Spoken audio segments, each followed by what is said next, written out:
There was once a man named Kale who didn't think of himself as a criminal. Not really. In his mind, he was just clever. Every morning, Kale would sit quietly on a bench in different dog parks, pretending to scroll through his phone. But his eyes were always watching, studying, choosing. He wasn't looking for dogs. He was looking for people. The ones who laughed when their dog ran back to them. The ones who bent down and whispered, "You're my whole world." The ones whose eyes softened in a way that told him, "You are not just a pet. You are everything." Those were his targets. Kale would follow them home, learn their routine, wait for the right moment, and then the dog would disappear. He watched the aftermath from a distance. The posters taped to lampposts, the crying, the shaking voices asking neighbors, "Have you seen him?" He felt nothing. Not at first. Then he discovered something. When Kale returned the dog, the owner didn't ask questions. They just handed him money. Reward money. Because to them, money was no object when it came to family. People didn't just feel relief. They felt overwhelming gratitude. They cried. They hugged him. Some even called him an angel. That's when the idea came. One day, Kale pressed "Go live." The internet loved it. The shaky voice of a broken owner. The moment the dog ran back into their arms. The tears, the joy, the hugs. It felt real. It felt pure. It went viral. Soon, thousands, then hundreds of thousands began watching. Comments flooded in. Faith in humanity restored. "You're doing God's work. We need more people like you." Sponsors came next. Brand deals, donations, money followed. And just like that, Kale's guilt disappeared. He wasn't a thief anymore. He was a hero. At least, that's what he told himself. Kale got better at it. Better cameras, better angles. He'd find the dogs in parks, under bridges, near busy roads to make the rescue look dangerous. The audience ate it up.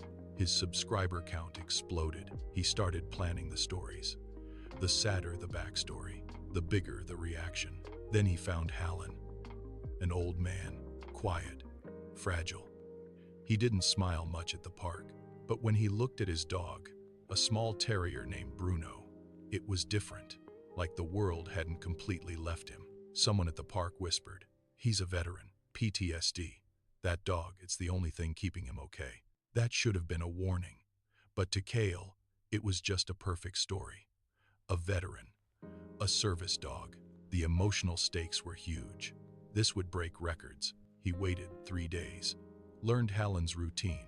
Hallon walked Bruno at 7 a.m. sharp, sat on the same bench, went home by 8, never had visitors. On the 4th morning, Kale took Bruno. That night, he went live. "Tonight," Kale said to his audience, smiling into the camera, "we're bringing a hero back, his best friend." The chat exploded. "He deserves it. You're amazing. Can't wait to see his face." Kale walked up to Hallon's house, camera rolling, heart racing. Not from fear, but excitement. The view counter was climbing. 80K, 90K. This would be his biggest stream yet. He opened the gate. The front door was unlocked. Strange. "Hallon?" he called softly, keeping his voice gentle for the audience. Bruno suddenly froze at the doorway. His body stiffened. A low, painful whine came from his throat. "Come on, boy," Kale whispered, forcing a smile for the camera. "Let's go see Dad." He tugged the leash. Bruno resisted. Harder. Something felt wrong. The house was too quiet, too still. But thousands were watching. The donations were pouring in. So he kept going, step by step, into the house, past the quiet hallway, into the kitchen. And then he saw him. Hallon, lying on the floor, unmoving, eyes open, face pale, dead. The leash slipped from Kale's hand. The phone almost fell. Bruno ran to the old man, nudging him, licking his face, whining louder now, desperately. But nothing moved. Nothing answered. The stream was still live. The chat went from hearts to question marks. "Wait, what? Is that? Oh my God." Kale's chest tightened. "No," he choked out. "No, no." His hands started shaking as he looked at his phone. 112 K people were watching. "This wasn't supposed to happen," Kale whispered. Not to the audience, but to himself. "I just take them. I bring them back. That's all I do." His voice cracked. "I'm not a killer." But the comments changed. "What's going on? Is this real? Call an ambulance. You did this." He kept pressing the screen. End, end, end. But his fingers wouldn't work. Or maybe some part of him didn't want it to end.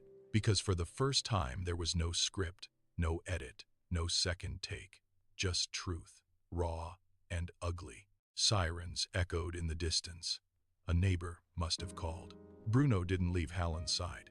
He just lay there, head on his owner's chest, like he could will him back to life. And Kale, the man who thought he controlled emotions, finally felt one he couldn't escape: responsibility. He was arrested with 112,000 witnesses. Sometimes we justify our actions because the ending looks good, because people smile, because the world claps, because no one sees the damage in between.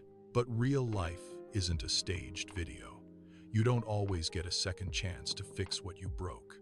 Some losses are permanent, and some mistakes don't wait for your apology.